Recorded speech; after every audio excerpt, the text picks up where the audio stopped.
have the great pleasure now to introduce Frédéric Forge, Senior Director of International Affairs and Integrated Reference Services Division of the Library of Parliament of Canada, and the General Coordinator of the PNCCS staff to provide welcoming remarks.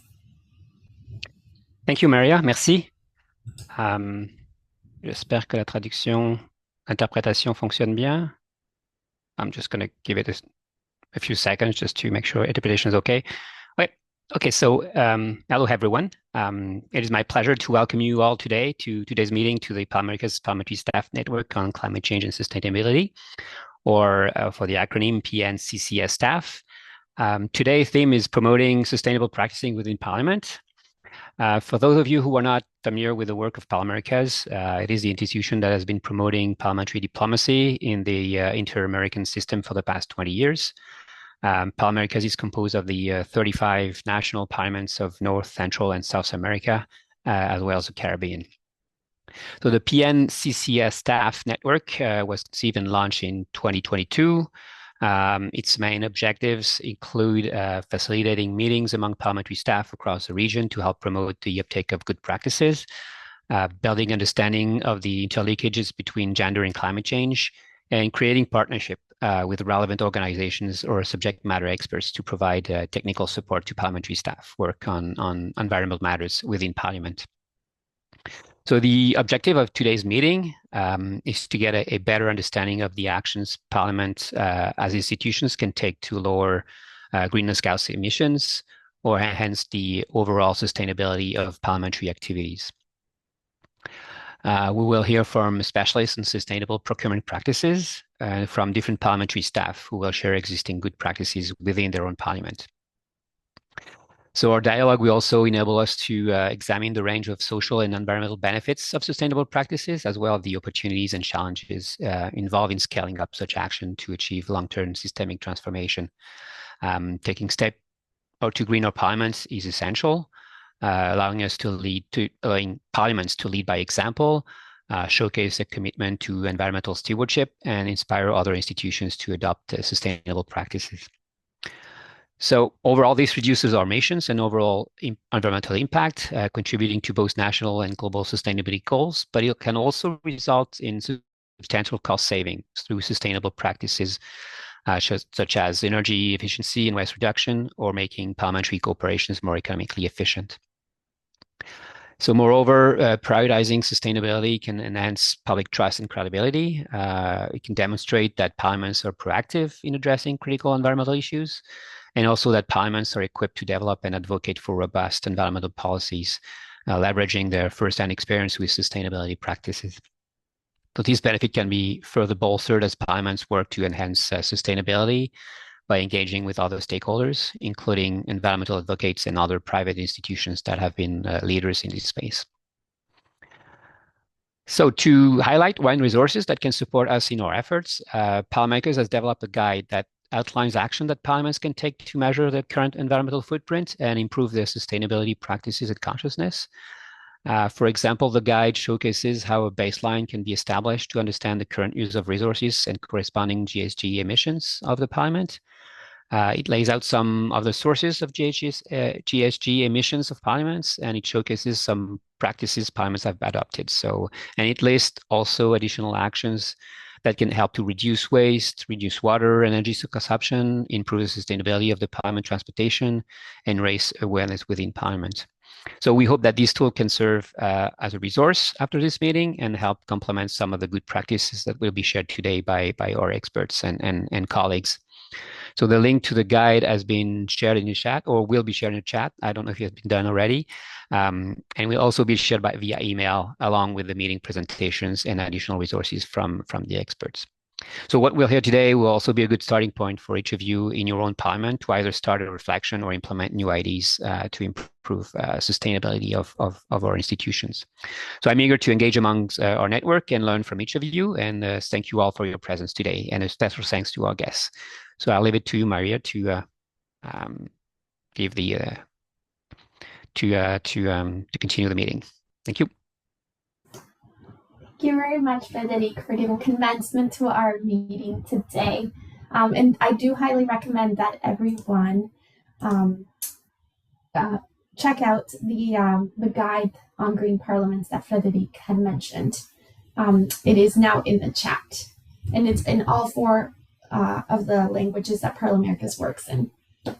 So now I have the great pleasure of asking you all, if you can, for a brief moment, turn on your cameras so that we can take a nice group picture. And while we can't be, close right in space right now physically, we can be close virtually.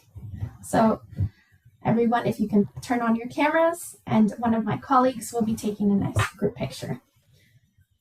So just smile or not. And Natalie, you'll let us know.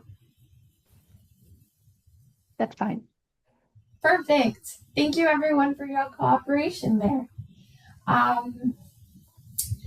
Perfect. So I'm really thrilled about today's meeting because it will not only demonstrate how parliaments can reduce their own emissions, but also highlight how the importance of integrating a just transition lens into parliamentary activities as we move towards a green economy. This approach addresses both social challenges and opportunities. Today's focus on reducing GHG emissions within the parliaments can also serve as a model for how climate action can promote greater gender equity, diversity, and intersectional approaches in all our efforts.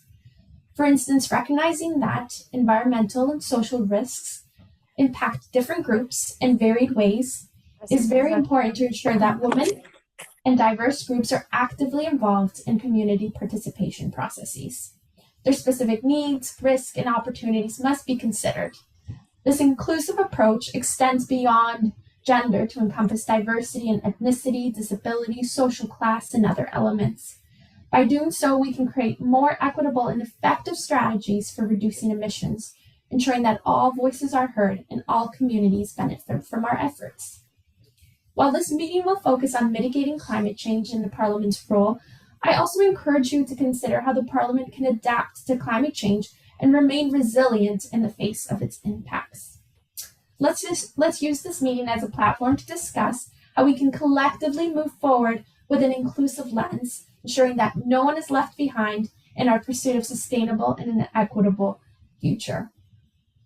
So we have a slight change in the agenda, but now I'd like to welcome Tania Hernandez Cervantes, advisor to the Secretary General of the Chambers of Deputies of Mexico, who will have a brief 5-minute presentation on the environment management, on their experience in getting certified in the environmental management certification under the ISO. She can't stay for too much longer, so that's why we bumped her up.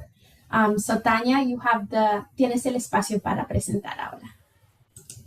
Sí, muchísimas gracias, estimada María, y gracias a todos los que están aquí presentes por el interés de compartir las experiencias que en cada una de nuestras instituciones parlamentarias hemos llevado a cabo. Yo quiero compartirles de manera muy breve todo lo que ha sido parte de un proceso de certificación bajo un estándar internacional ISO 14001 en la Cámara de Diputados de México, que es parte del Congreso de la Unión. En México tenemos 2 cámaras, ¿no? Cámara de Diputados y Senadores.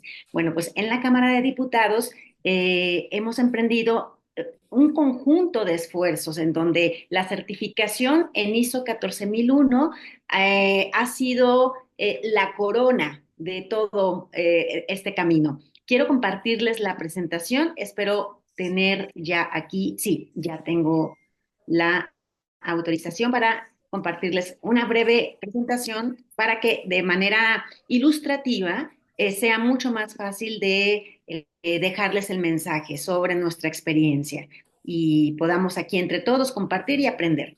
Bien, bueno, he puesto aquí la foto que ahora es es el emblema de estos esfuerzos porque nuestra explanada ahora tiene todo un jardín con especies endémicas. Es la explanada principal de la Cámara de Diputados. Y bueno, voy a compartirles, creo que esta imagen es muy importante para nosotros para decirles que desde el 2018 emprendimos algunos esfuerzos, ¿no? Muy, muy importantes, proyectar un plan desde Secretaría General de la Cámara de Diputados con la maestra Graciela Báez para hacer un programa que diera coherencia a las acciones administrativas y operativas de la Cámara de Diputados de manera tal que se cuidara el entorno ambiental y también se cumplirán con los requisitos legales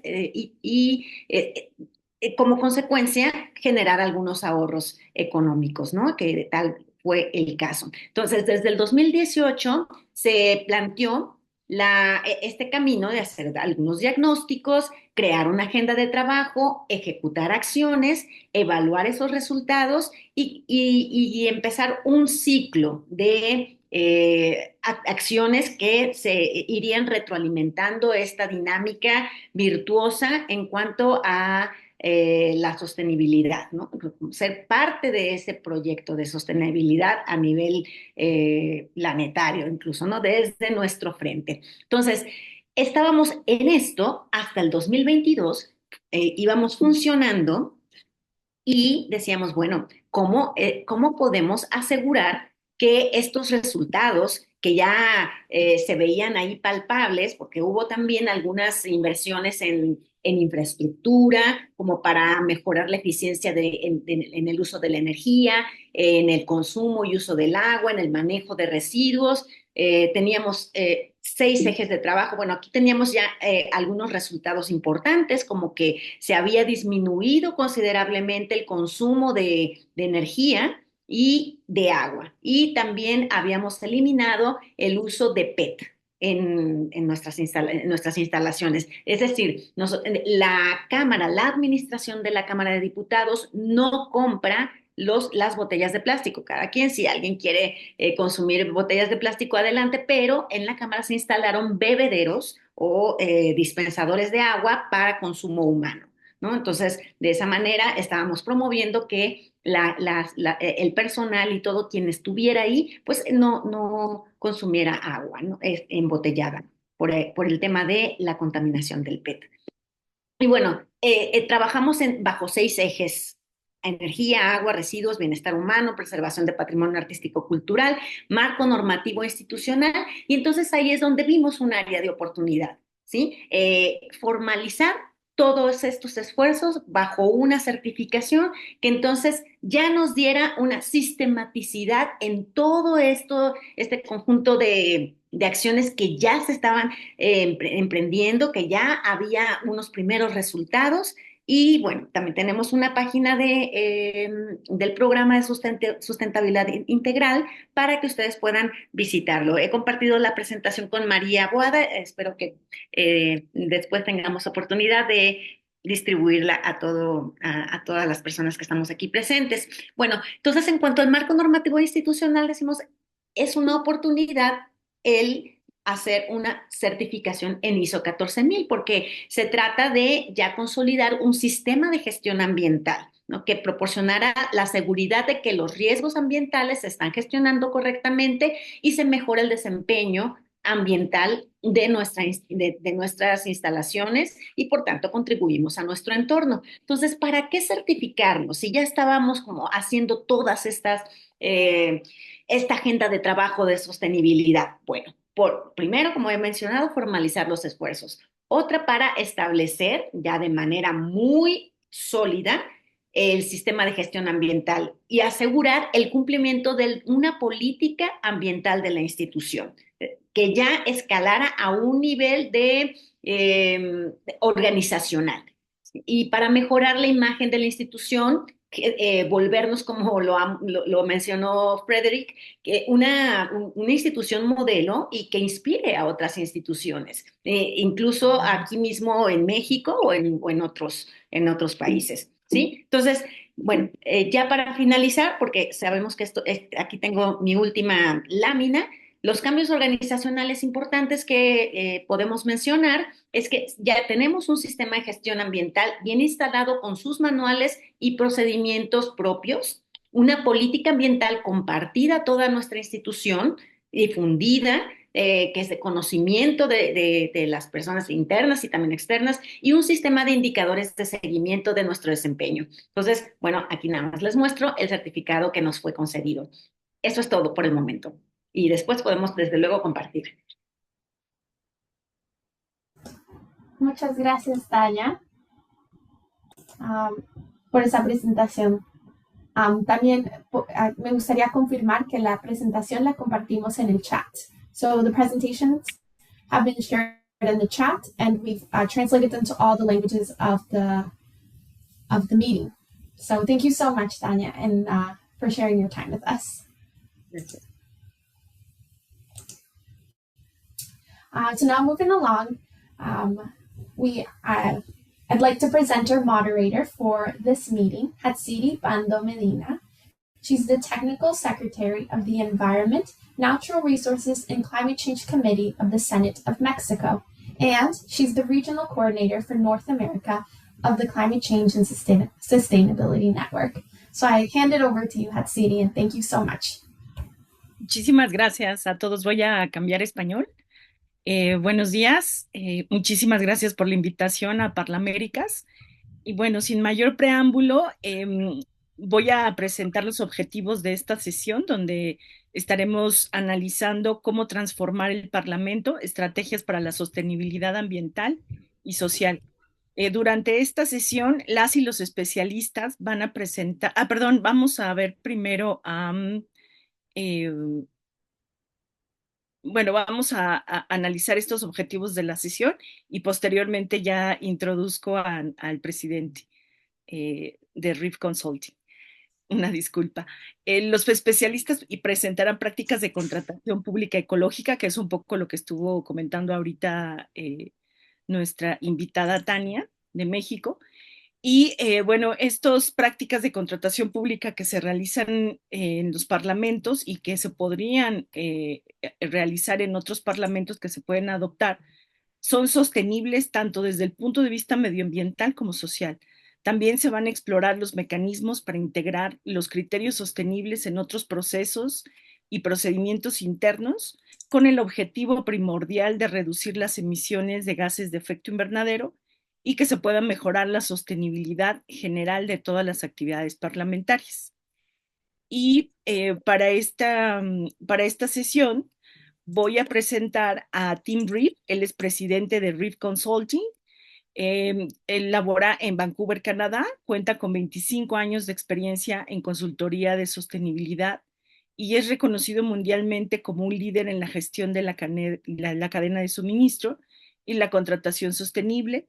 Dirige un equipo que diseña estrategias de sostenibilidad, políticas y programas de compromiso para instituciones, gobiernos locales y clientes del sector privado, entre otros sectores.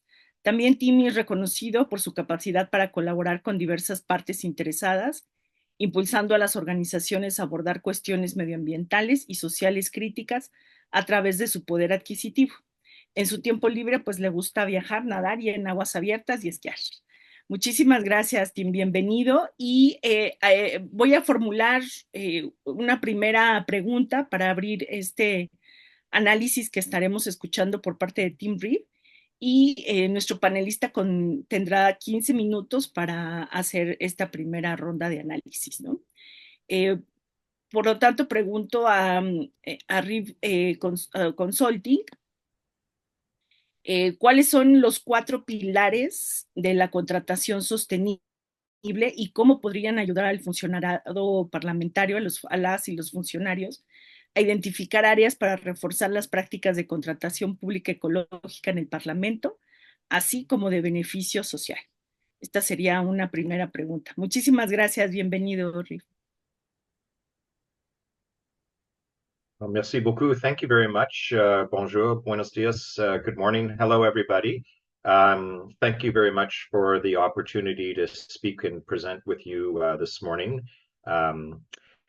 This is really an important topic, and I'm so pleased to have the opportunity to share some comments about sustainable procurement and why we at our firm and with our clients feel this is really an important mechanism to enable you to achieve your sustainability goals and your sustainability strategies.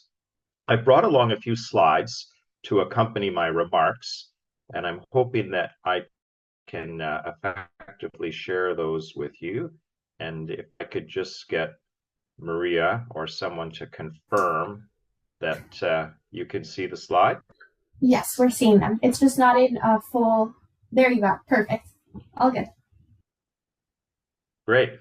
Okay. Yeah, thanks very much. So just a little bit, these are some of the topics that I'll cover. I know we have some set questions, and I hope to have a little bit of time maybe to answer any questions that you people may have before we conclude. A little bit about myself and our firm. We're based in Vancouver, British Columbia. This is a picture of the Vancouver. Our office is located near the top right-hand corner of the screen near the water, and we're a team of 6 people, and we work with clients around Canada and around the world. We do quite a lot of international work as there's a growing interest in this practice of sustainable procurement and how this can assist organizations and parliaments, government agencies in advancing their various sustainability priorities. And of course, our goal is to assist organizations in achieving their sustainability objectives by looking at the products and services that they purchase and buying products and services that are greener products, more socially responsible, free of child and slave labor, sourced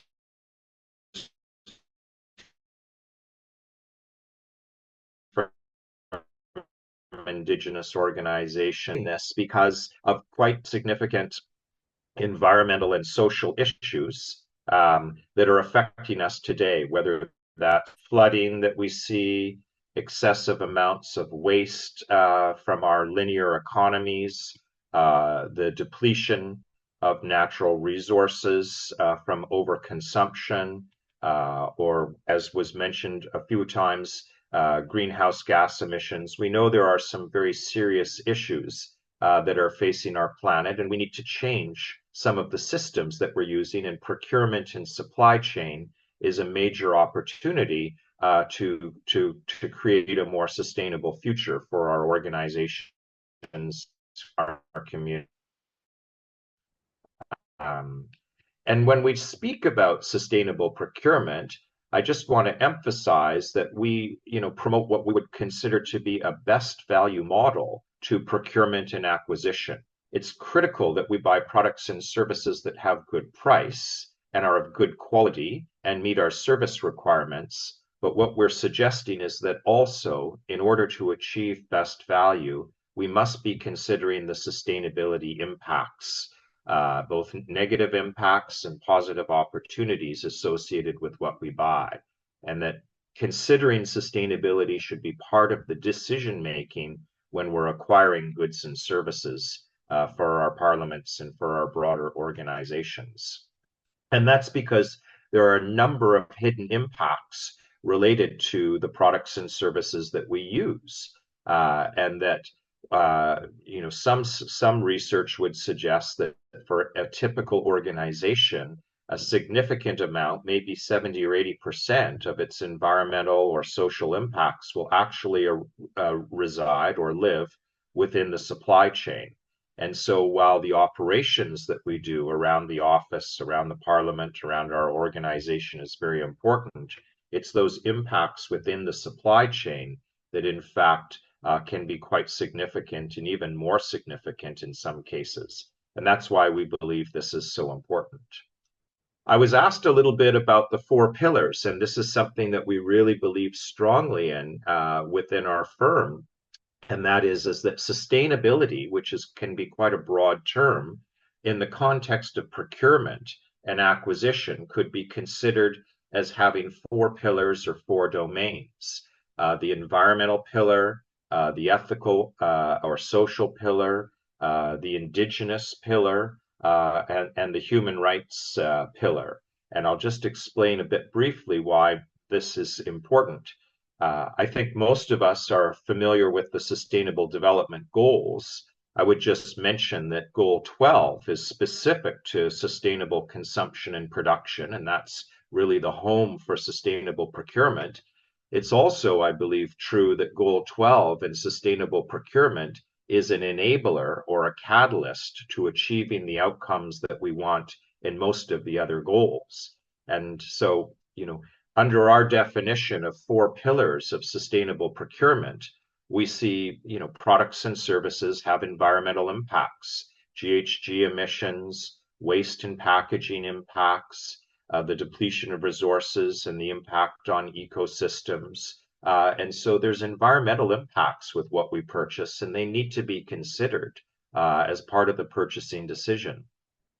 Similarly, from a social justice and social capital perspective, there's social impacts or social opportunities. And when we're buying products and services, we want to certainly ensure that we're giving opportunities to local suppliers, small and medium-sized enterprises, creating opportunities for training and skills development in the service contracts for landscaping or cleaning or security or these kinds of things. And so there's positive social outcomes that we can achieve by being thoughtful about the kind of service contractors that we might utilize as part of our operations.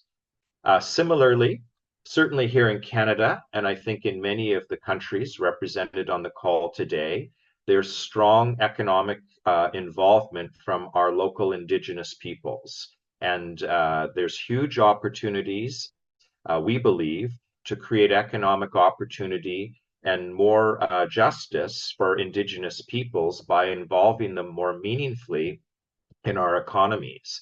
And that means contracting with Indigenous entrepreneurs and Aboriginal entrepreneurs, or working with suppliers who will employ Indigenous people, or subcontract portions of the work to Indigenous and Aboriginal entrepreneurs and organizations as a mechanism to engage them more meaningfully in the economy. Sometimes we hear this phrase, we don't want to give a handout, we want to give a hand up. And procurement is one of the mechanisms for doing this. And then, of course, we're also incredibly concerned about slave labor, child labor, unfair labor practices in the supply chain. And so there's an ethical pillar to our sustainable procurement model, whereby we want to ensure that the suppliers that we work with, both selling products and also providing services, are meeting some minimum expectations around treatment of workers and fair labor practices, often expressed by a policy document, sometimes called a supplier code of conduct. And so the reason that we believe strongly in these 4 pillars under sustainable procurement is that every product and service will have a different combination of risks and opportunities. And so we want to be open as we design the specifications and requirements and criteria that go into our contracting and bid documents to using the right blend of environmental, social, Indigenous, and ethical requirements to try and get that best value objective. When we're buying furniture, we might be thinking about the resources that go into that furniture, maybe the packaging or the labor in manufacturing. When we're buying landscaping services, we might think about some of the social opportunities for local businesses or training, or some of the green issues related to the herbicides and pesticides that might be used on the grounds. Or if we're doing a construction and renovation project with inside a parliament, we might think about greener building materials and also social opportunities. If we're doing art and decoration, we might be thinking about the opportunity to showcase Indigenous art. So every product and service that we're purchasing will have a different set of a subset of environmental, social, ethical, and Indigenous risks and opportunities. And we want to construct requirements that go into our bid documents, into our RFPs, into our negotiations with suppliers to try and focus on those things that are very relevant to what we're buying right now. And so that's and this is all, and I'll conclude in a moment here. this is all in service of advancing a parliament's sustainability plans and strategies. And as Tanya Hernandez mentioned, there's different goals around water or waste or GHG reductions, and those blue boxes in the middle of this stride are illustrative of the kinds of priorities that you might have within your sustainability strategies. And what we're suggesting is that procurement is going to be an enabler or a catalyst to achieving those kinds of outcomes. Because we believe really that it's very difficult to get to carbon neutrality or net zero if you're not looking at what you purchase and the GHGs associated with those products and services, either directly through their operation or perhaps within the supply chain.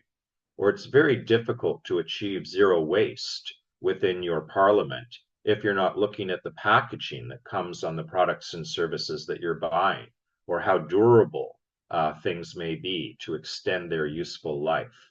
And it's hard to advance a social justice agenda if you're not thinking about how the workers that are making products that you used or providing services within your facilities are being treated by their employers.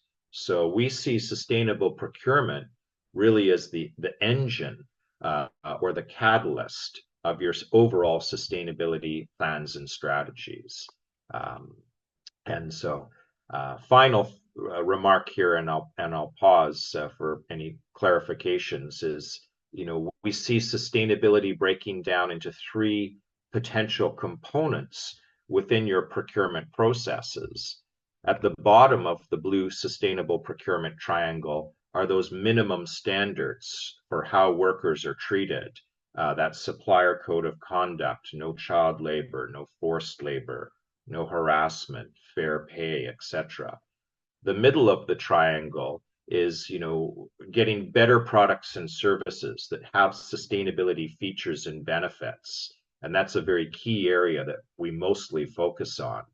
And the top of the triangle is to get those better products and services from suppliers who themselves are on a sustainability journey and demonstrating leadership in how they operate their company, their practices, their policies, their targets for climate GHG reductions, their own treatment of their employees, or their volunteering and donating in the community.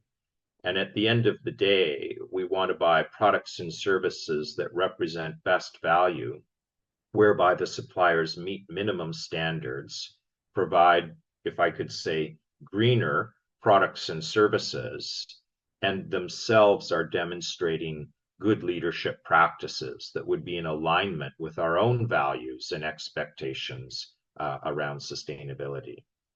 So I think I'll just pause there and see if that's effectively answered the question and provided a little context around this concept of sustainable procurement. Por supuesto, muchísimas gracias, Tim.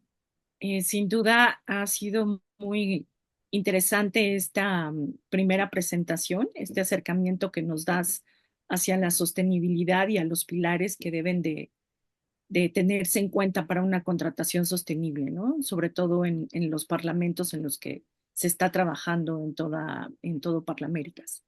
Y bueno, de esta manera también quisiera preguntarte si estás de acuerdo en ahondar un poco más sobre cuáles serían las buenas prácticas o soluciones rápidas que recomendarías a los parlamentos para mejorar la sostenibilidad y reducir las emisiones de gases de efecto invernadero.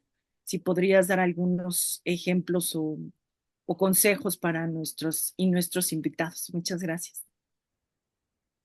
Yes, certainly. Thank you for the question. So I think that what I would like to suggest is that if we're going to use sustainable procurement as this engine or this catalyst for achieving our sustainability objectives, we need to think about sustainable procurement as a program within our overall, sustainability initiatives. And this represents a best practice framework for a program. And that would be that, you would have a strategy and plan around your sustainable procurement activities. You would have a code of conduct and policy related to your procurement. The people who are responsible for contracting and purchasing and acquisition could follow some procedures. They might be able to use some tools to collect information from suppliers or to communicate requirements and expectations. Ideally, they would get some training on how to use those tools, and you would be doing some measurement and reporting on the results of your efforts to purchase greener or more local or indigenous products and services, and that you would be regularly speaking with your suppliers and having dialogue and conversation with them around how they can improve the products and services from the middle of the triangle, or their practices at the top of the triangle, or their treatment of workers at the bottom of the triangle. And these would all be components of a high-performing sustainable procurement program. And this can be scaled to be for small organizations or larger organizations. We do work with big cities and universities, federal government here in Canada, implementing this kind of a framework. And so I just want to say that, I would encourage organizations to think about being very formal at adopting, a sustainable procurement program as a mechanism to assist in their sustainability journey. However, we also believe very strongly in keeping things simple and moving quickly and achieving action. And one of the icons on the lower part of this slide is called HIPO. At REEF, we call it the HIPPO list. And the HIPPO list really is like a top 10 shopping list of products and services that we believe have high impact or high opportunity. And so we really encourage you to think, while you might be developing a sustainable procurement policy and procedures and training and tools, etc., to immediately begin to identify within your own organization those products and services that potentially have very high sustainability impacts that could be mitigated, or high opportunities to create more social justice, or opportunities for Indigenous organizations, or to showcase green technologies. So thinking in the context of a parliament, it might be some of the items on this list that you may be purchasing that, in our opinion, would represent HIPPOs, high impact procurement opportunities, the electronic equipment and extending the life of that electronic equipment, or professional services and the opportunity for training and skills development within the provision of professional services, or the GHG emissions associated with fleet or travel, or the durability of some of the office furniture, or the service related to the installation and removal of furniture, or the service around cleaning or catering or construction and renovation. Each organization will have its own unique set of HIPPO high impact procurement opportunities. But we believe these are some of them. And my main point is that while you're building the infrastructure of a good sustainable procurement program, these elements from this slide, we want you to also focus in on those high impact procurement opportunities.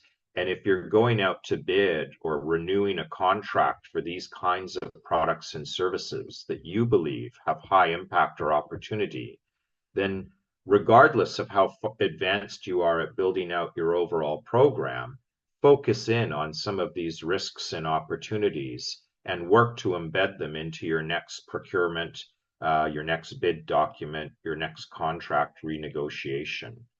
And this can be done at different levels, obviously the tenders and RFPs are a very critical place to do this kind of work. But even in low value spending that may be happening day to day, travel services, food and beverage, catering, meeting organization, this sustainable procurement can show up at different levels of spending within your organization. And of course, it is a combination of both working on the bids that when we go out to issue bids, but also regularly dialoguing with our suppliers and having conversations with our existing suppliers around how can we improve the sustainability outcomes of the products and services that you're providing to us right now.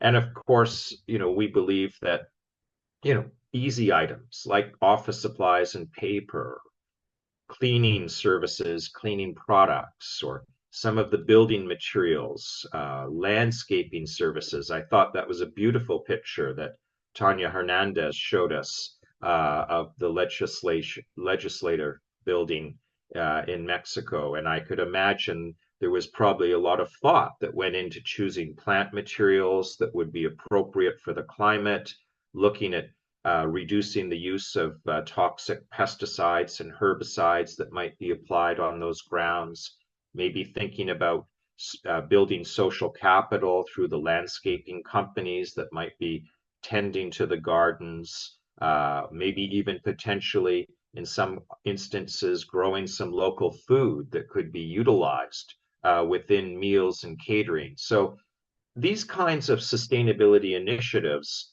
are often enabled through purchasing and procurement. And that's why we're such big believers in the idea of creating a sustainable procurement program. And while creating a program, very quickly focusing in on just a handful of products and services. And the reason to focus on these handful of products and services is because it can take a bit of time to approve policies and update procedures and roll out training. And while we're doing that good stuff, we want to make sure that we can have some immediate impact to reduce greenhouse gas emissions, to reduce waste, to create social opportunities. So we really believe strongly. And finally, I would say that if we can do this well, if we can find that best value around price, quality, service, and sustainability, then there's lots of benefits. And I was so pleased to hear Tanya mention how, they're seeing financial savings from some of these sustainability initiatives. And we think that when we do this properly, we're going to get sustainable development benefits. We're going to create stories that we can tell about the greening and sustainability initiatives within our parliaments to improve the brand and public perception. We're going to see some financial savings through saving energy and reducing waste. And by knowing more about how our suppliers operate and the products and services they're selling to us, we'll reduce the risk of buying things that might be unhealthy or made with child labor. And our employees are going to feel good, knowing that we're taking these steps to really be authentic about aligning our sustainability mission with, what we do every day, the products and services that are used around the office and around the parliament. And when we do this effectively, we can expect that we'll be sending a signal to the marketplace that, good price, good quality, good service, but also we're looking for sustainability in terms of minimum standards for workers, sustainability in terms of greener products and services, and sustainability in terms of how you operate your company as a supplier. So, final thing I'll just mention for now will be that, in Canada, this is a journey that many organizations are on to implement sustainable procurement. And in Canada, we've created a network of large cities, large universities, federal government agencies, some of our utilities and crown corporations to share examples of how they're implementing sustainable procurement, or who are some of the suppliers that they're working with, and sharing knowledge and resources, an online library of different specifications for different product categories, or examples of policies, or examples of staff training materials. And so I really encourage everyone on the call to think about, advancing your own sustainable procurement efforts, but thinking about, well, who are some of the other large institutions in my community, other universities, the city, the hospitals, who are similarly interested in reducing their environmental or sustainability impact and might likely be sharing some of the same suppliers that you're working with. And so there's a lot of opportunity for collaboration, and we really encourage this work to be advanced by working through networks, very much like this network here. So that's if you're interested in learning more about some of this work, we invite you to reach out and contact us. You can scan the QR code here on the screen. You can reach out to me. Today, I'm joined by my colleague, Jimena, who's originally from Mexico City. She's one of the team members at Reeve Consulting, working and obviously fluent in Spanish. So thank you again for the opportunity to share a little bit of the sustainable procurement story and why we feel it's important, and some of the quick wins or HIPPO categories that we think should be part of your efforts if they're not already moving forward. Thank you. Thank you so much, Tim. Muchísimas gracias. De verdad que ha sido súper enriquecedor escucharte, y sobre todo creo que has dado las herramientas claves y los mínimos indispensables para que los parlamentos y nosotros como pues personal de los parlamentos en Parlaméricas pues empecemos a trabajar, si no es que se está trabajando ya, y se sienten estas primeras bases, ¿no? Sobre todo conocer cuál es el estado en el que se encuentra, qué se están haciendo, qué tipo de compras, qué tipo de adquisiciones, dónde se gasta más energía, qué se está haciendo con todos los desperdicios, la basura, los residuos, etcétera, ¿no? Entonces creo que son pasos súper importantes para que por medio de un trabajo colectivo, no solamente, como decías tú, no solamente es el Parlamento, sino todas aquellas instituciones que también generan emisiones, ¿no? Entonces creo que será la única manera en la que a nivel nacional, a nivel internacional, se puedan ir reduciendo de manera más ambiciosa las emisiones de gases efecto invernadero.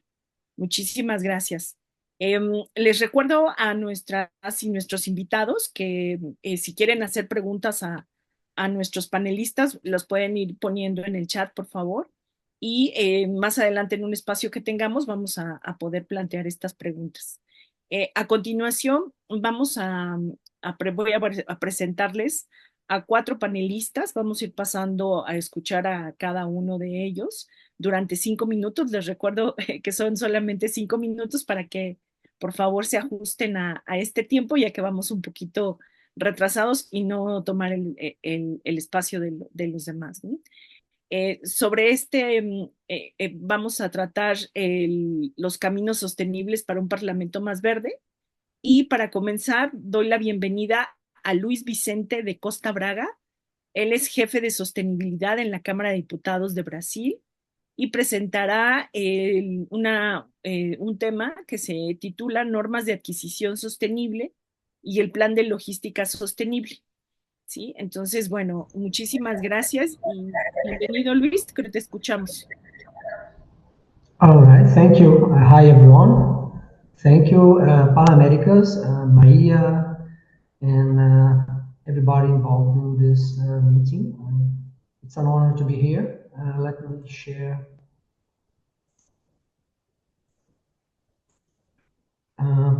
Everybody is seeing? It's all right?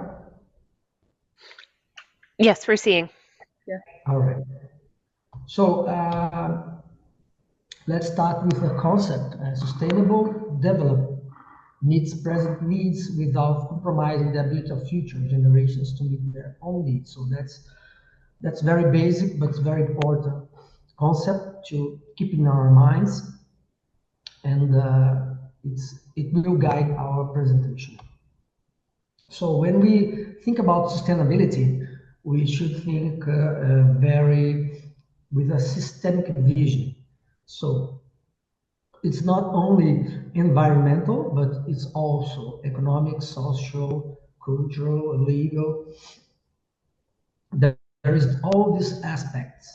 And we think about sustainability in our institution. We should, in any institution for that matter, we must think about the legal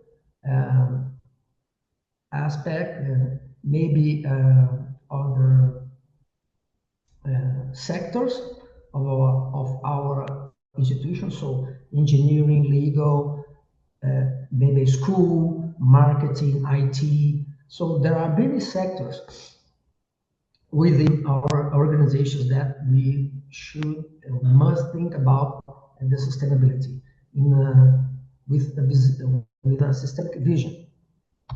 So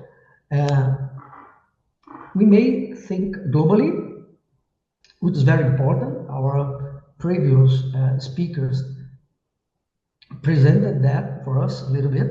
It's important. And when we think globally, climate change and the suffering people, the system, and that's very important. But we must act locally, all right? So, because, of course, if you act locally, we can make a bigger impact in our society. So how can you do that? Here in the Chamber of Deputies of Brazil, we create the Sustainable Logistics Plan. So we are in our fourth edition. We started in 2018 with the first edition. And it's a very effective and simple way to achieve our goals. All right, I'm trying to be very fast, so let's do it. What is a sustainable logistics plan? Basically, your organization will choose teams, can be water, energy, waste management, disposables, paper, and sustainable procurement. With the team talked to us and explained to us. It was a very good presentation. And it's very important. Here in Brazil, I think 15% of our GDP comes from the public procurement. So it has a high impact, our public procurement. So the institution will choose the themes. And for each teams, we're going to have the objectives, terms, goals, responsibility, projects, and actions, because projects, actions, and initiatives will allow the institution to achieve their goals. All right, we can have start that serious, and obviously this action plan must be negotiated with departments and sectors. So to give an example, here in the Chamber of Deputies of Brazil, we made efforts in saving water. So for 20 years, we made a lot of actions, hygrometer monitoring, facilities modernizations, rainwater use, conscious irrigation for laws, and now, 20 years after, we have a 70% reduction in the water consumption, 3 million cubic meters savings of water, and $20 million savings with the water consumption. So I just want to remember that Chamber of Deputies of Brazil, it's like a small city. Normally we have 10,000 people, sometimes 20, 30,000 people. So it's a very important reduction. We also have a lot of, we have with the logistics, sustainable logistics plan, we have taken various teams, and one other team is the waste and recycling, and we have a cooperation with a waste and recycle association, and 70% are women that work there, and the income raised from $200 a month to $400 a month, because they pick up our waste. So we promote not only social inclusion, but also economic inclusion, and we help, of course, the environment. We have 3 photovoltaic plants here, talking about energy, and that's important initiative too. We have a dashboard with our teams that we work. We have water, energy, disposables, and even coffee and sugar, IT.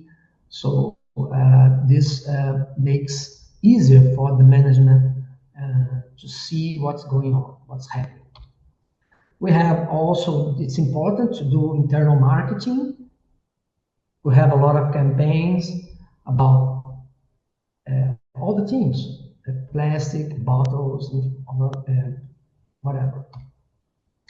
And now I'm gonna bring to you it's an important initiative that started in 2018, 2019. We have now a national sustainability network in the legislature. So this is the screen of our site. Right now we have more than 60 institutions in our network. It's the Chamber of Deputies, the Federal Senate, Courts of Accounts, legislative counties, state assemblies. So it's very important. And we try to share our experience, our projects that have impact and relates with sustainability, especially in the management, public management. So we have this site. We have 3 online courses, for example, and we have important courses like sustainability in the public administrations. It's one of the courses. We have a procurement, public procurement. We also have this, and the sustainable logistics plan. We also have these online courses. That's very important to us in order to share our knowledge. I have the honor to be facilitating workshops around Brazil, Legislative Assembly of Minas Gerais, Brazil Attorney General, trying to show and build the logistic plan, the sustainability logistic plan in these organizations with success. We have success. And I'm finishing, but what is the goal? The main goal that as organizations we must have, public or private, is try to reach goals with in a very concrete way, in a very effective way. Sometimes we have this strategy long-term plans, and we have ideas, we have meetings that go for 2-3 hours and nobody gets anything done. But when you implement the SPL, the SLP, the Sustainability Logistics Plan, we achieve very good results in an effective way. So what's our recommendation? And that this is a kind of recommendation that we give in our network, and create the sustainable logistics plan. That's the first part. Good marketing for the institution. You got to remember, because you must be transparent. You will show the results. in a very effective way, and the society will see what are you doing as an institution. What is important? So it's this plan show, as I said, effective results. We have management improvement because we start to think about the institution in a systemic way, as I said earlier, and we involve the sectors, and the sectors start to see ourselves not in a lonely way, but surrounded by other sectors, one impacting another. And I believe, and we believe in our network, in our national network, that sustainability, especially with the Sustainable Logistics Plan, is the future in the present, because we have a lot of institutions in Brazil, in the legislative branch, the judiciary branch, that are using the Sustainable Logistics Plans with outstanding results. And we believe that we can take the ideas out of the paper, out of the meetings that we have, and obtain really good results. So I'm going to finish here, and thank you, everyone, and hopefully we'll meet together again. Thank you. Muchísimas gracias, señor Luis Braga. Y bueno, a continuación vamos a abrir un espacio, un pequeño espacio para escuchar las dudas o preguntas que tengan para nuestros panelistas que acabamos de escuchar, tanto el señor Luis Braga como para Team Reef. Aquí en el chat vemos una primera pregunta, está dirigida para el señor Luis Braga, y la pregunta es, ¿Is the online course available for other organizations? Yes, I can put the link here in the chat, and but there is no, it's not in English. It's only Portuguese, unfortunately. But maybe in the future we can have. Yeah, I'm going to share here in the chat. Just a minute. Yes. Perfecto, muchas gracias.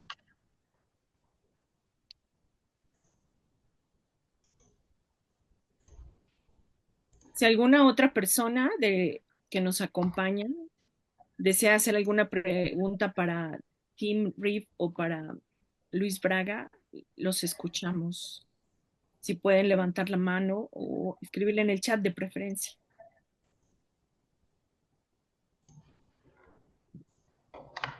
I just shared the site of our network, the National Network for Sustainability. And the second link is for the course of the sustainable plans. So you can try to read, but it is in Portuguese. Muchas gracias. Ahorita que lo tengamos en el chat disponible para todas las personas. Gracias.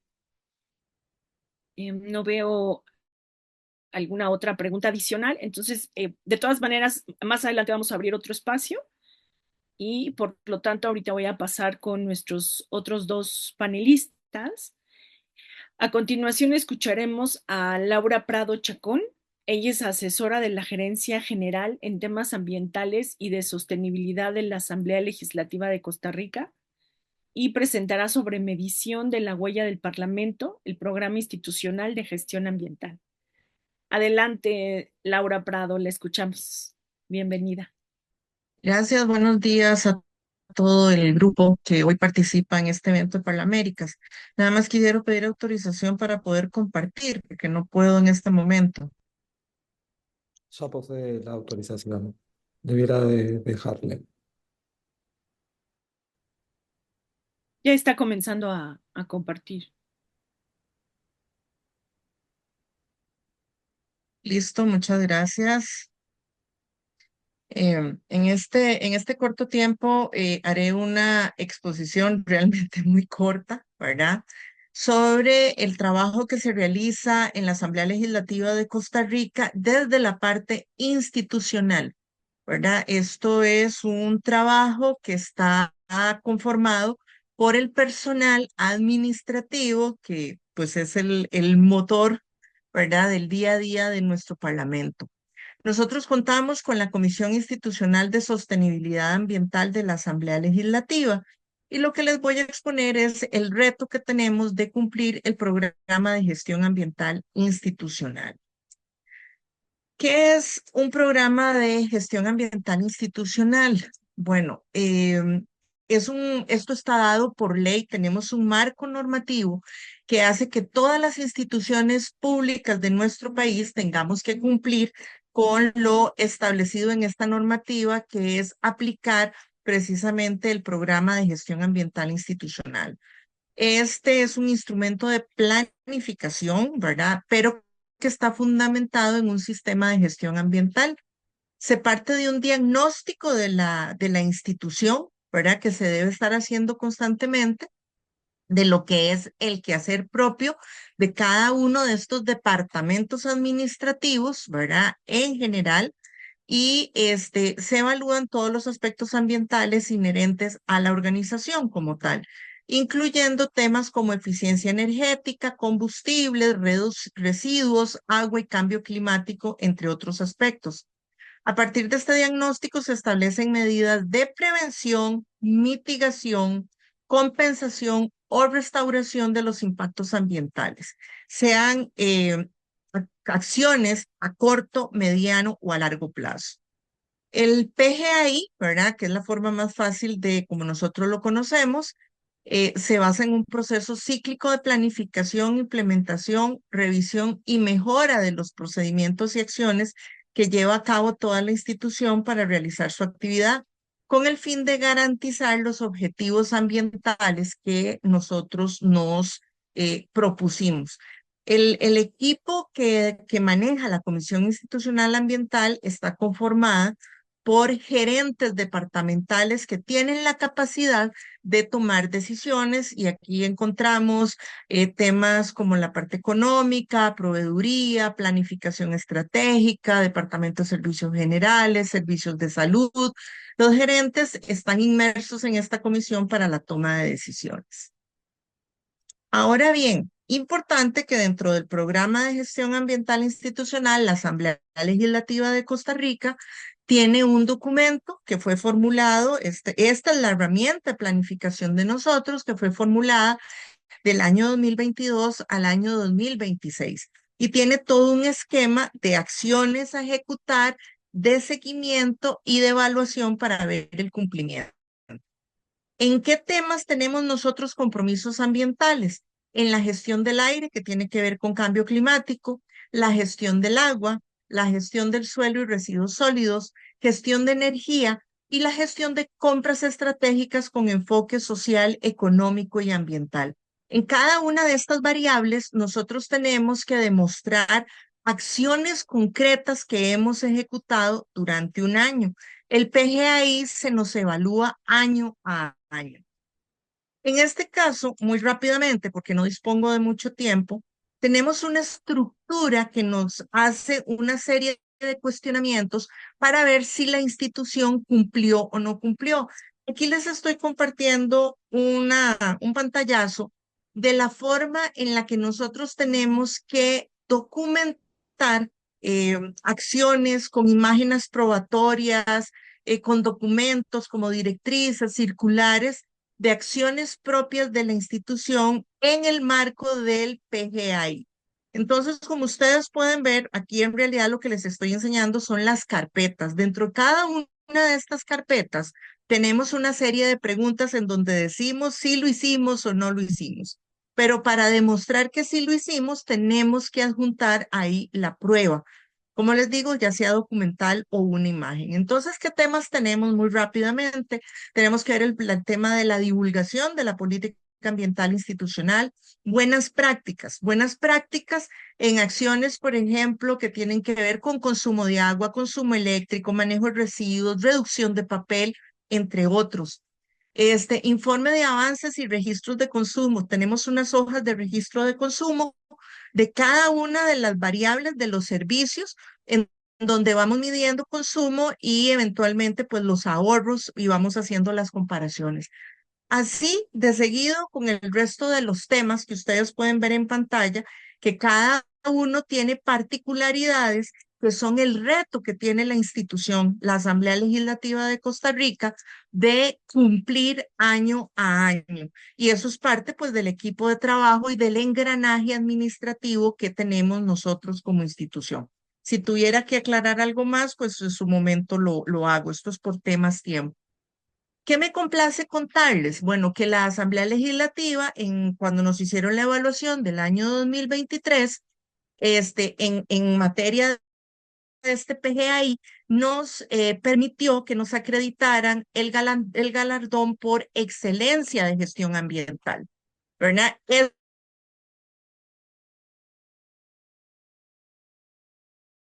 Y que logramos probar que había sido un trabajo muy arduo con seguimiento y con evaluación.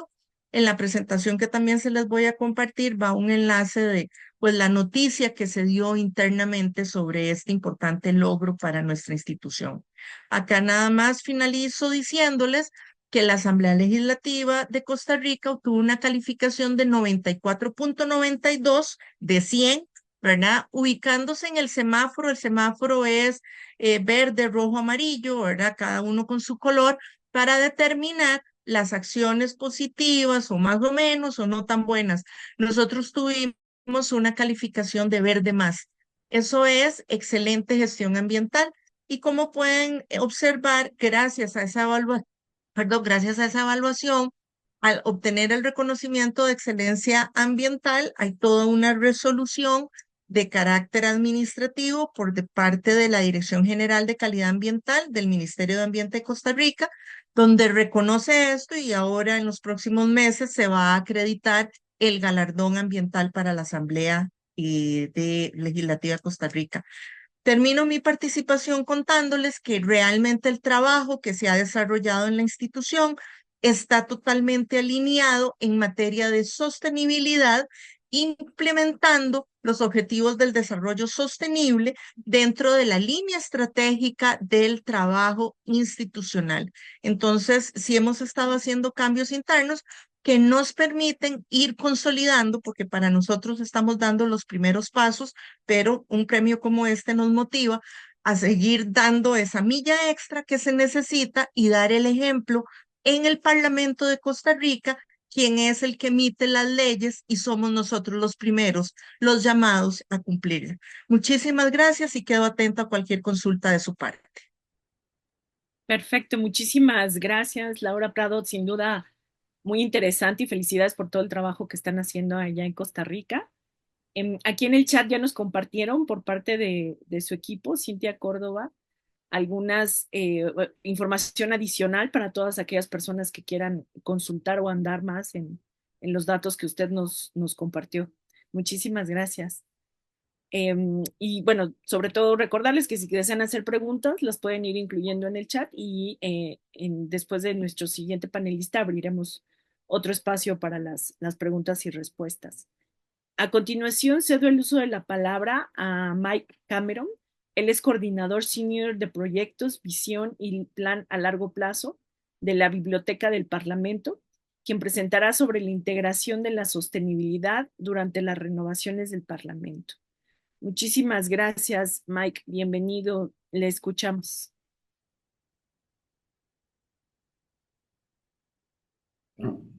There we go. Sorry. Thank you so much for the introduction. Delighted to be here today to talk to you about some of the sustainability measures that we are implementing in the renovation of our parliamentary precinct here in Ottawa. As mentioned, my name is Mike Cameron. I'm the Senior Project Coordinator for the Long-Term Vision and Plan for the Library of Parliament. As such, I've been working as the lead for sustainability projects for the last 7 years. I'm going to share my screen if I can.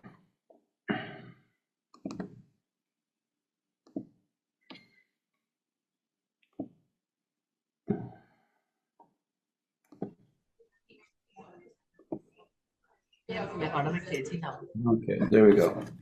Okay, so just a quick introduction slide. I'll give a quick history on our center block building and the renovations that we're undertaking. Originally, the center block building, which houses our two houses of government, was opened in 1866. In February of 2016, the building was destroyed by fire, with the exception of the Library of Parliament. The building was rebuilt and reopened in 1927.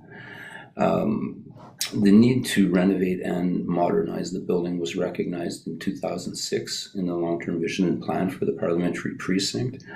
As such, enabling projects were undertaken in the lead up to 2019, which facilitated the move out of Parliament into other buildings.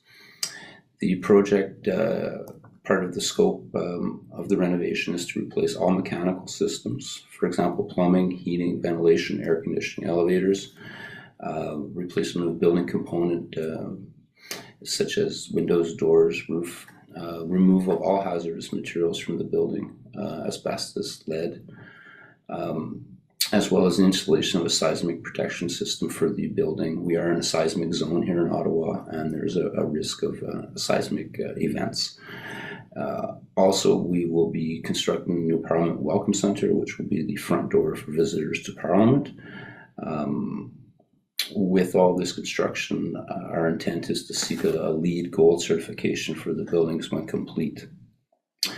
As this project is part of the Canadian government's initiatives to reduce greenhouse gas emissions and to create buildings that have a net zero emission, we are obligated to follow several of the government's policies and practices. For example, the Greening Government Strategy, which in part evolves the standard of embodied concrete in construction, which we are adhering to. The standard on embodied construction, or carbon in construction, is a minimum requirement that we are using to ensure that all materials that we are bringing into site meet our minimum requirements as set forth by the government. We, at the very initial onset of the project, our environmental sustainability team was formulated. We have representation from the different parliamentary partners.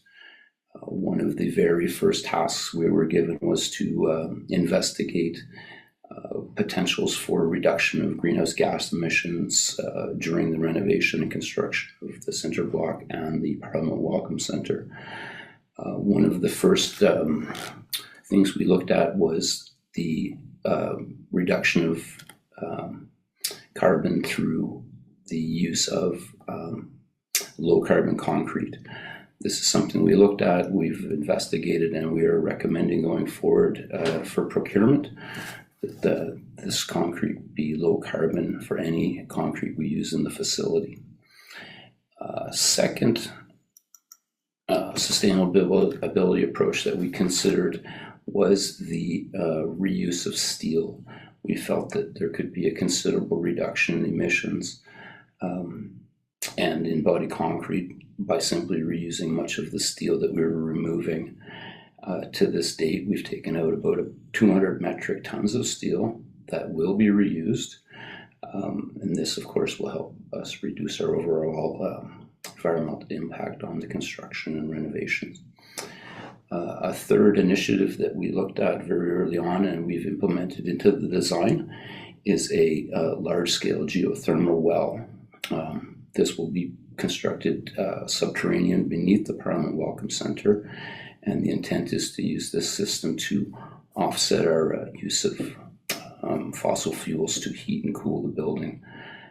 This again will help us achieve our targets of carbon neutrality by 2050 and a reduction of greenhouse gas emissions by 2025. Those are three of the major systems and concepts we are looking to achieve our goals. It is the intent that through the implementation of these policies that we will realize our goals of reducing our carbon emissions, and we'll also realize considerable savings in operating costs as the new building will require less heating and cooling to provide the occupants with a safe and modern facility. Again, those are just three of the highlights of the sustainability measures that we are looking at in the construction of the Parliament Welcome Center and the renovation of Center Block here in Ottawa. Thank you. Muchísimas gracias a usted, Mike Cameron. No veo preguntas que tengamos aquí en nuestro chat. Si desean hacerle a alguno de nuestros panelistas. Y,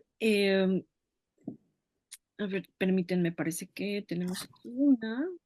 Sí, tenemos dos preguntas. A ver, las voy a leer de parte de Enrique Cruz para Mike. Hello, my name is Enrique Cruz. Have you considered teleworking as an effective tool to reduce the carbon footprint produced by each worker in your parliament? I'm pardon, I didn't hear the beginning of the question. Oh, sorry. Have you considered teleworking as an effective tool to reduce the carbon footprint produced by each worker in your parliament? Teleworking? Yes. No, I haven't. That is not really something in my lane. I'm more on the construction end of things, not so much policy. That I'm afraid would be more of a policy question. Muchas gracias. Me parece que no hay otra pregunta. No tenemos otra pregunta, pero bueno, pasamos a nuestro siguiente panelista y en caso de que haya otras preguntas o cuestionamientos al final de escuchar a todos nuestros panelistas, abrimos el espacio nuevamente. Muchas gracias. A continuación escucharemos a Chad Salandi, especialista en investigación parlamentaria en el Parlamento de Trinidad y Tobago, quien presentará sobre los esfuerzos para la reducción de residuos. Adelante, bienvenido, gracias. Thank you. Good morning. Buenos dias. Bonjour. Bon dia to everyone. Thank you to Parliamericas for organizing this meeting, as I'm pleased to present quite briefly on waste reduction efforts. So if I may just share my screen.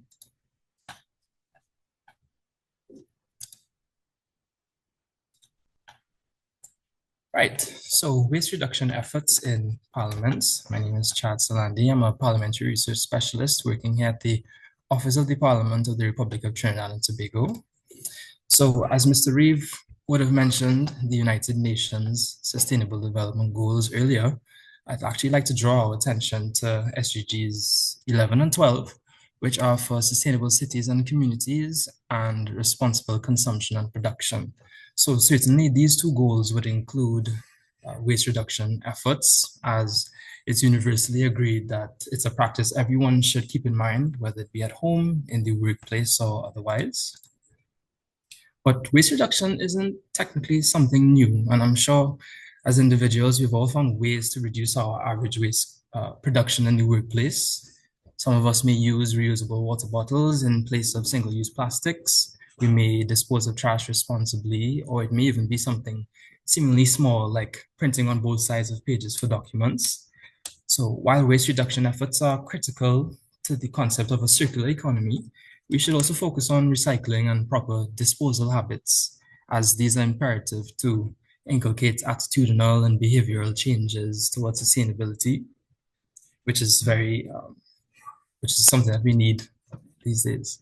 So the question is, though, why should we engage in waste reduction? So of course, apart from the environmental benefits, there are certain benefits that parliaments or parliamentary offices or even just regular corporations can get from engaging in waste reduction efforts. Primarily, the operating costs will be reduced. If we reduce paper usage, for example, by limiting unnecessary printing or using online documents or platforms for digital uploading of documents, that would result in less administrative costs. Another benefit that parliaments could, in particular, have is the maximizing of available workplace space. Sorry. Excuse me, Chad. I'm so sorry to Yes. interrupt. I'm just understanding that we're having some issues with interpretation, and Oh, I want to make sure that everybody is able to hear your presentation. So if you could yes. just give us a few quick minutes to make sure that we can get the Spanish interpretation back Sure. up and running, Sure. and then we'll be able to pick Resume. up. I'm so sorry again to That's interrupt, but okay. like I said, I That's really fine. want to make sure everybody gets to hear what you're sharing. Yes, no problem.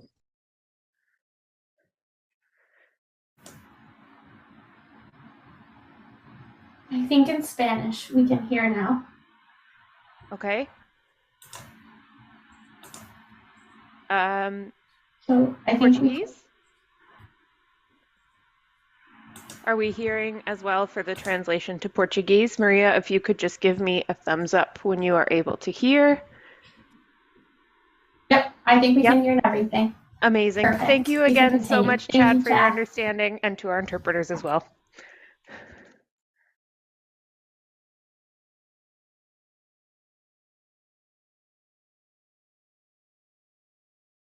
Just confirming that everyone's seeing my screen. Yes, we are. Okay, great. So the second benefit that I was talking about would be maximizing available workspace. If we have files that are digitized and stored in the cloud or on servers, that would mean that rooms that we would have typically used for physical storage can be utilized for other purposes. And then I think another major benefit would be public perception and social responsibility.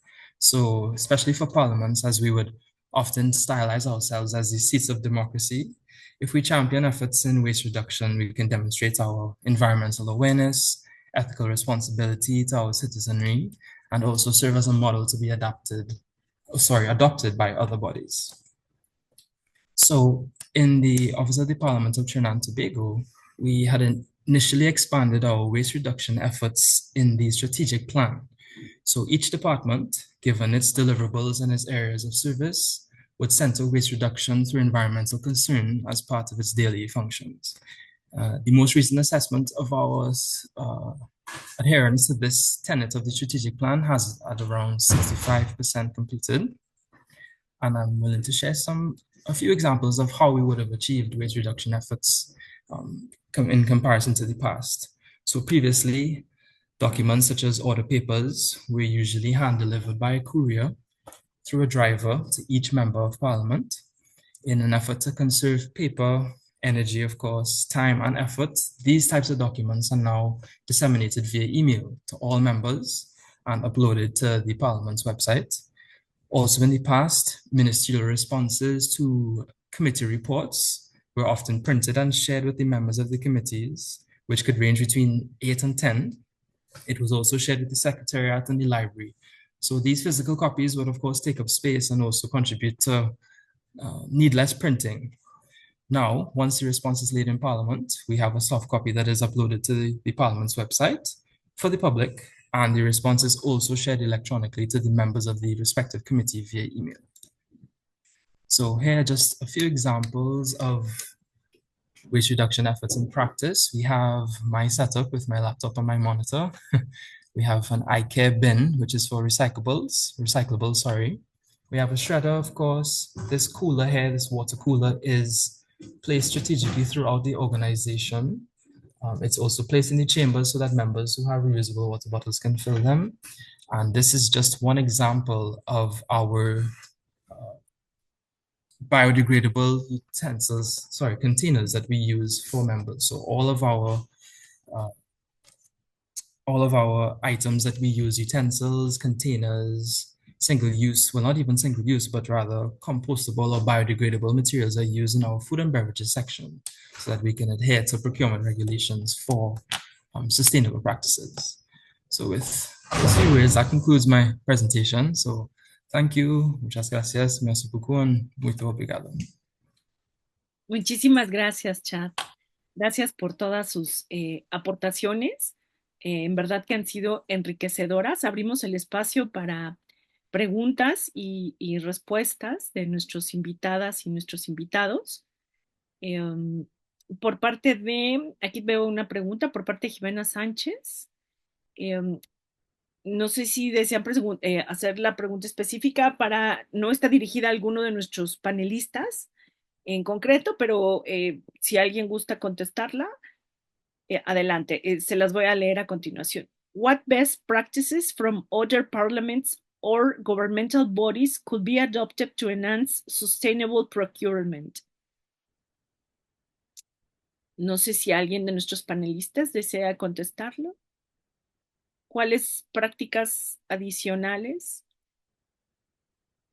se pueden adoptar para hacer más relevante las acciones de sostenibilidad? ¿Alguna otra recomendación que haya funcionado en sus parlamentos? Adelante, Luis Braga, le escuchamos.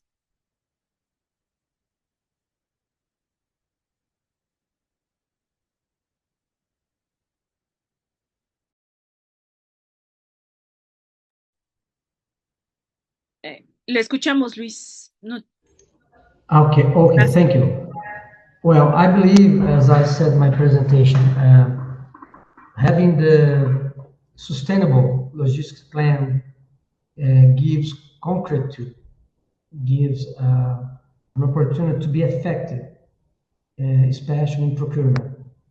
So we have internal laws that facilitates that and guides the sectors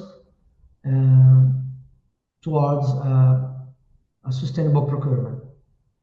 And it's a mentality.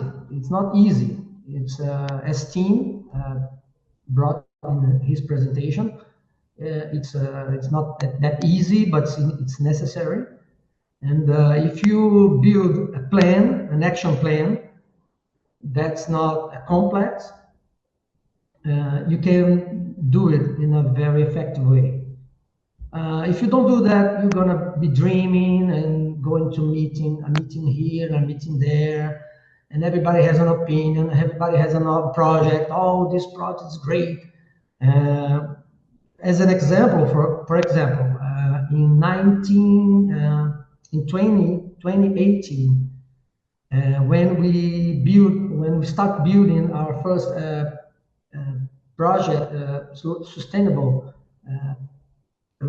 plan, we talk to every sector, and in the energy side, we talk to the team, the engineers, and the crew, and everybody. Wow, and the director says, "Oh yes, we have the plan to build a photovoltaic." But we never really did. So we said, well, let's put this in this plan of the Chamber of Deputies. And he said, oh, it will be very difficult. And I say, well, let's have a target for 2021. So we'll have plenty of time to achieve this goal. And it was done. It was one photovoltaic plant, and we achieved the goal because we published the sustainable plan in the site of the Chamber of Deputies. So we have transparency, and it generates commitment from everybody in the organization. So when you build a simple plan, you don't have to have many themes. You can have water, energy, procurement. But when you build the plan, you have to talk, you have to think, and you have to establish a commitment from the teams, from the sectors, and from the organization in the end. And when you publish that, you have the goals, the responsibilities, and the projects that will be built. So we have in energy, for example, we have 3 photovoltaic plants now, and that's important. And this happened with a lot of the teams that we have in the sustainable plan. Muchísimas gracias. Luis, veo a Laura Prado, que también desea hacer una aportación. Adelante, Laura, le escuchamos. Sí, gracias. Yo quisiera complementar la respuesta que acaba de hacer Luis Braga. Apoyo 100% la idea de que el plan de acción para efectos de una institución como las de nosotros tiene que ser un plan de acción no tan ambicioso, o sea, tiene que ser un plan de acción que se puedan ver resultados cortos, o sea, en el corto tiempo, ¿verdad? Eso es parte de la motivación.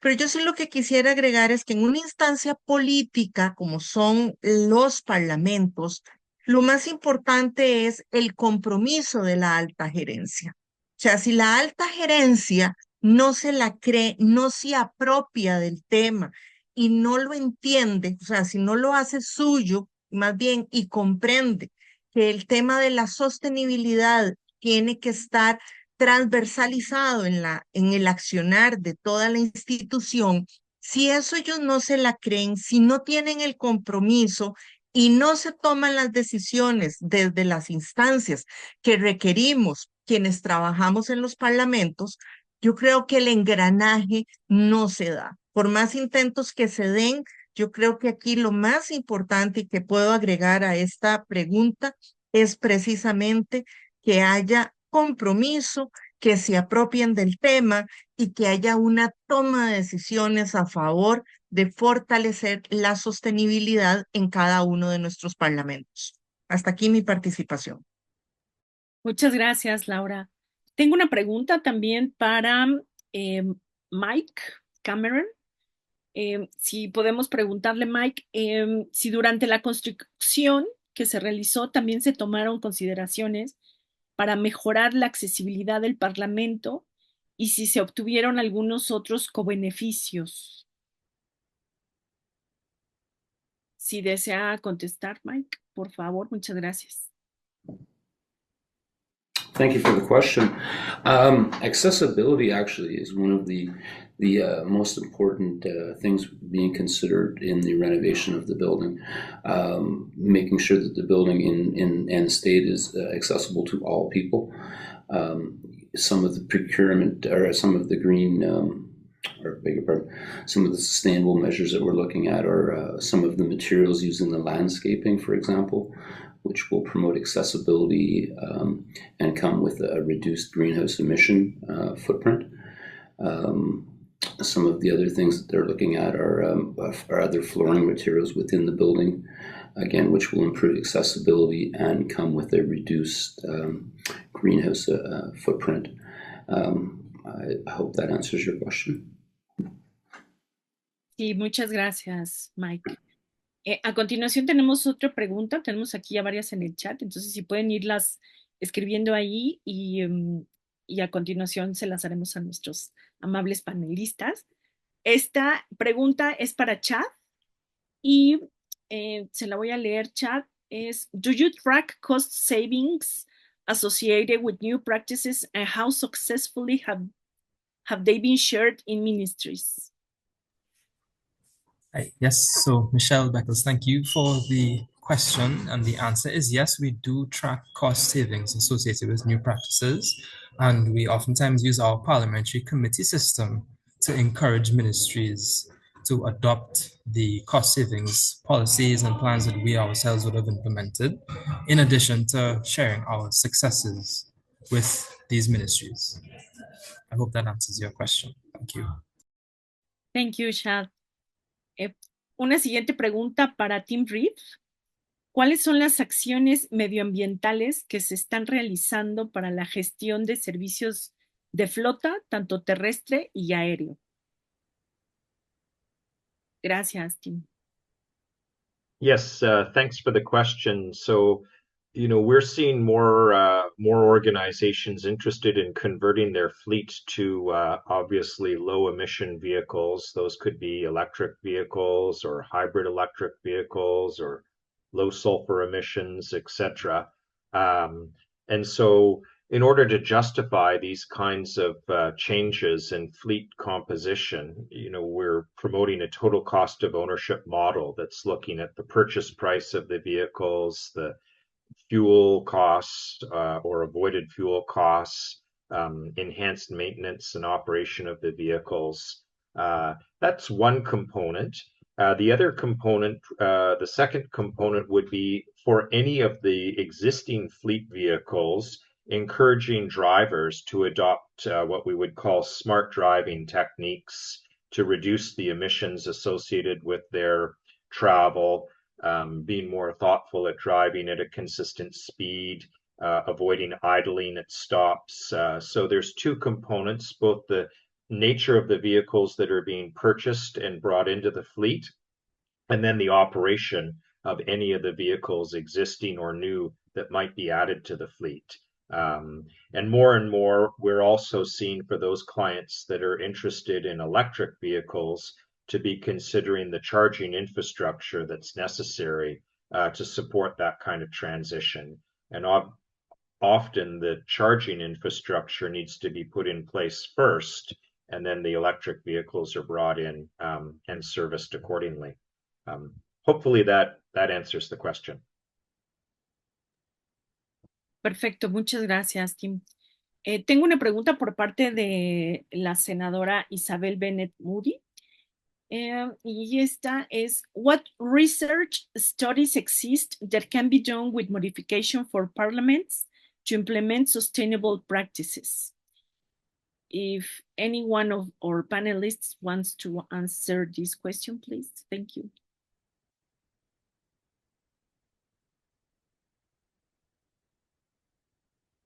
No sé si alguien de ustedes, de nuestros panelistas, quisieran contestar esta pregunta para la senadora Moody. Si tienen otra clase de estudios.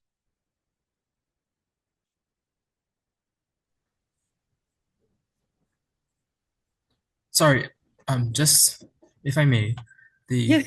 which question is it? Is it the question that Ms. Beckles is asking?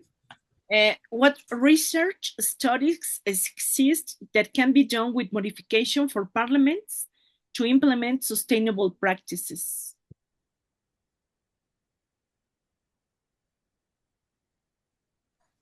Right, so I can answer this. Oh, sorry, Yes, Mr. of Reed, course. you can go ahead. Of course, go ahead.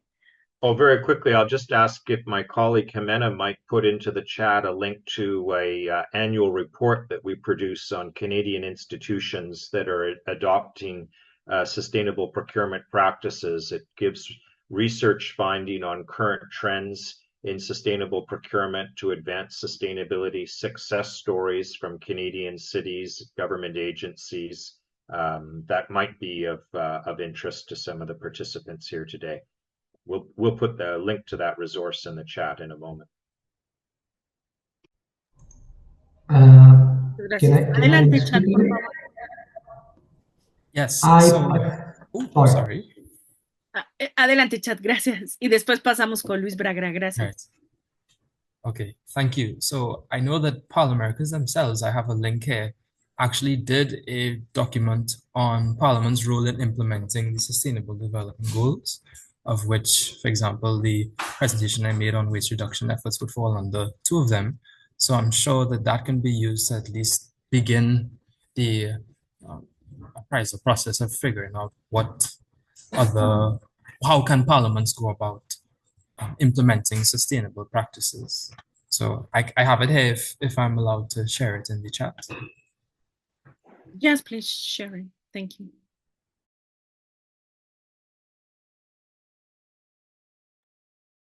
Ahora sí, adelante Luis Braga, lo escuchamos. Thank you, Justice. Well, I'm sharing the link from the Ecocâmara, which is the sustainability office here in the Chamber of Deputies of Brazil.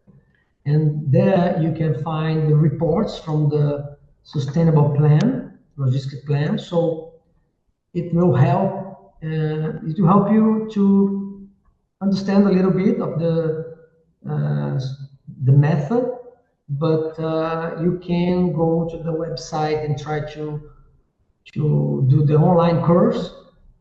Of course, it's in Portuguese, so I don't know if you can understand Portuguese, but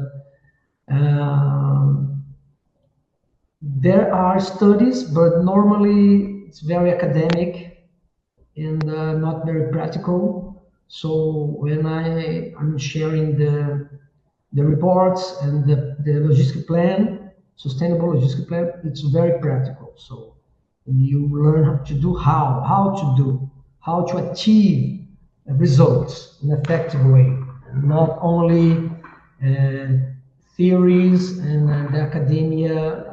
That's important, but it's not our focus. Thank you. Perfecto, muchas gracias. Aquí están compartiendo en el chat alguna de la información adicional para dar respuesta a las preguntas que acabamos de realizar a los panelistas. Y pregunto si alguien más, tanto de los invitados como de los panelistas, quisiera hacer alguna reflexión adicional o compartir alguna práctica que se esté realizando en los parlamentos, ¿no? Y que no se haya tocado durante esta sesión. Y bueno, pues tenemos todavía algunos minutos para poder hacer alguna reflexión adicional. No sé si alguien más desea tomar. Veo a Jimena, amigo del Senado de Chile. Gracias. Sí, ya puse mi información de contacto. Por favor, de contactarnos por ahí.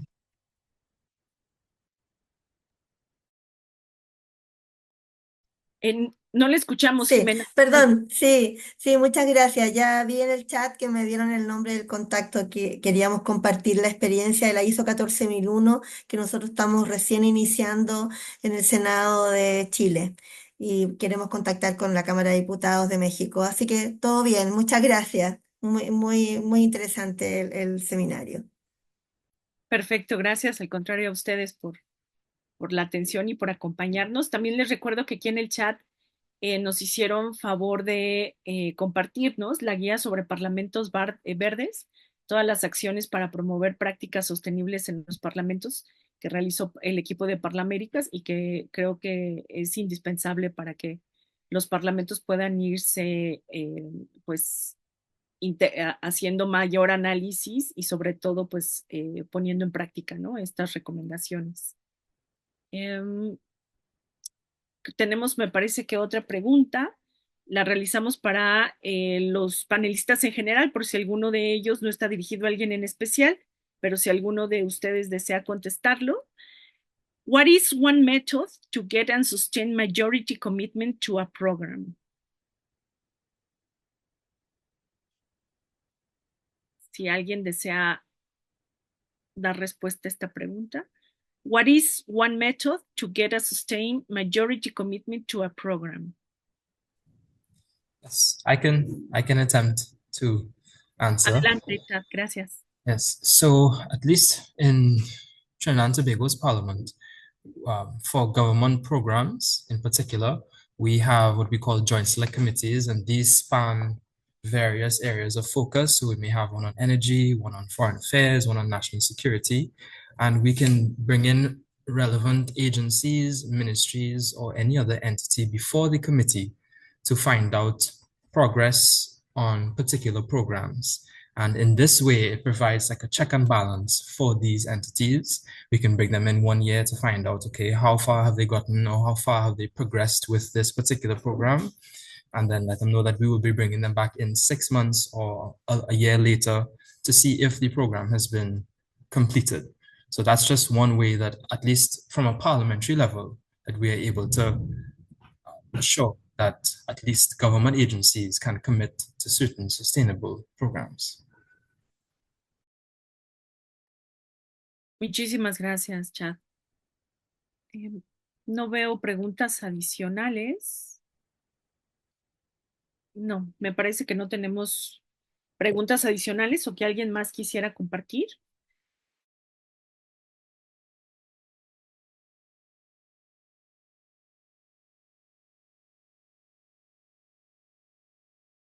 Y bueno, por sus importantes aportaciones, por las presentaciones, por compartirnos todo lo que se está realizando en otros países. Todo esto sin duda será muy enriquecedor para que en nuestros parlamentos podamos avanzar hacia la reducción de emisiones, bajar la huella de carbono sobre todo porque estamos ante los inminentes resultados de la ciencia en donde se está aumentando la temperatura y bueno, estas prácticas deben de ponerse de manera urgente, ¿no? Entonces, agradezco muchísimo a todos y a todos ustedes por habernos acompañado y cedo ahora el uso de la palabra a nuestra anfitriona María Boada de Parlaméricas. Muchísimas gracias, María. Muchas gracias, Hatsiri. Thank you for your skillful moderation and everyone who presented and provided their own reflections and provided questions as well. I think it really showed how if sustainable action is done strategically, we can not only meet SDG 13 of taking climate action, but we can also reduce inequalities and promote gender equality, contribute to economic growth, construct a culture where waste is minimized and instead circularity is a principle that can thrive and we can promote sustainable communities. So at this time, I will be asking everybody here for a favor to complete a very, very short evaluation. It's not an evaluation of whether it's not a test. It's more on us to learn what you learned to make sure that we can take that into consideration for future events. It's 2 questions, really simple. So please, if you can help us with that, that would be so very much appreciated. If you want to give more detailed feedback, you can share your thoughts in the chat, or you can send me an email as well, and I'll share my email in the chat as well. There it is. And of course, if you heard someone speak about something and you want to learn more about it, let us know and we can put you in contact with that person, because this is what this network is about, is putting in contact and making sure these initiatives can come and build somewhere else. And if you do take some action, please let us know. We always love to know when our meetings kind of lead to something more. And it's also very good for us, to share with our donors so we can keep doing this wonderful work. Also to note that all presentations and resources shared today will be shared with you via email, or you'll be able to find them on our website. So I'll still let you complete the evaluation, please. It's very, very short. You just have to click yes or no for each question. But I have the honor of introducing Mr. Brian Caesar, who's the clerk of the Senate of Trinidad and Tobago and the regional coordinator for the Caribbean of the PNCCS staff network, to provide concluding remarks for our meeting. So over to you, Mr. Caesar. Thank you very much, Maria. My new designation actually is clerk of the house, so that I'm trusting that the records would reflect accordingly. Thank you very much. We appreciate it. So thank you, colleagues, and a pleasant good afternoon to us all. Just to restate the theme, today's theme, promoting sustainable practices within Parliament. Very important, very, very important. So to my esteemed colleagues, parliamentarians, PNCC, colleagues of various parliaments, certainly my capacity as the regional coordinator for the Caribbean Parliamentary Network on Climate Change and Sustainability, or PNCCS as we commonly refer to it, it is an honor to offer closing remarks this afternoon. What has clearly been a very informative and enlightening session. In listening to the valuable insights of the experts, Tim, Tanya, and so on, and the panel discussions and the questions that have been posed from participants, I must indicate that your overall discussion was aligned to that very important objective of the PNCCS, and that is to promote parliamentary diplomacy on climate action within parliaments. Consequently, I wish to express my appreciation to the expert presenters who has provided participants with comprehensive knowledge on strategies for environmental and social sustainability and sustainable pathways for the parliaments. Further, I would also like to extend my gratitude to the staff of parliamentarians Maria et al., for the critical role that they would have played in organizing today's session, as we are well aware that the threat of climate change is becoming more and more pervasive, and therefore meetings like these provide us with necessary tools to act swiftly from all parliamentary vantage points. The colleagues, I'm particularly heartened to hear the different strategies as we listened to presenters from the different parliaments. And so we can now implement measures that will help to ensure, for example, green procurement practices that are both environmentally and socially sustainable, as well as innovative methods that can be implemented in other areas of work within our parliamentary assignments. For these very thought-provoking and engaging insights, I want to thank Tim. In fact, I particularly love the acronym HIPPO, very easy for us to remember. And I thought that, there was a lot in there that we can take away and put into practice. I must say that I thoroughly also enjoyed the creative ideas generated from some of the other presenters and discussion segments on sustainable pathway for greener parliaments. And I'm thankful to Tanya, as I mentioned earlier, for impressing upon us the need to have environmental management certification, the ISO presentation that she has given us. To Mr. Da Costa Baga, I must say a heartfelt thanks for sharing from his chamber's experiences, challenges, and implementation for sustainable acquisition standards and sustainable logistical plans. I'm sure that we've all taken note of the very useful presentations which will be taken back to our parliaments, and Maria did commit to sharing those with us in due course. And it is always important for us to measure our current environmental footprint as we use this information to assess where we are currently in terms of sustainable practices. To this end, I want to warmly thank Ms. Pardon Chacon for her valuable presentation. And last but not least, I would also like to thank Chad from our very own Trinidad and Tobago Parliament for sharing with us in the waste reduction efforts that we here at the Parliament of Trinidad and Tobago have been pursuing, and I dare say, with some success. And I think the question was asked in terms of how are we in fact sharing some of our successes, and Chad very aptly answered the question.